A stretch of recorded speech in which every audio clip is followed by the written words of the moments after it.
ঘন্ট হবে, তার জন্য মুগ ডালটা ভাজছি। এই যে মুগ ডাল ভেজে চাল কুমড়োর ঘন্ট হবে।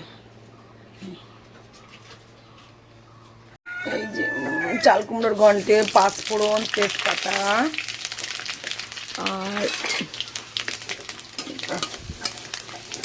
তেজপাতা, শুকনো লঙ্কা ফোড়ন দিয়ে ফোড়নটা হয়ে গেছে। এবার দেব এই যে চাল কুমড়োর লঙ্কা চেরা,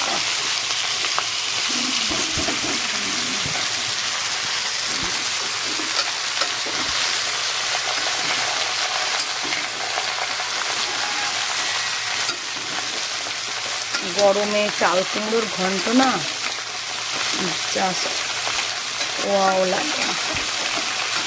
সব জিনিস গরমকালেই ভালো লাগে। লাস্টে নামানোর আগে এই যে মুগ ডালটা দেওয়া হবে, মুগ ডাল ভাজা দিয়ে নামানো হবে। দেখতে থাকুন, সঙ্গে থাকুন। লবণ হলুদ দিয়ে একটু নাড়াচাড়া করে দিলাম। নাড়াচাড়া করে একটু জিরে আদা বাটা দেবো, কাঁচা লঙ্কা চিরা দিয়েছি, এই যে কাঁচা লঙ্কা চিরে দিয়েছি। এই যে একটু নাড়াচাড়া করার পর কষে আসলো জিরে আর আদা আর হচ্ছে চিংড়ি মাছ।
মুগ ডাল ভাজাটা দেওয়া হলো, দিয়ে একটু নাড়া হচ্ছে।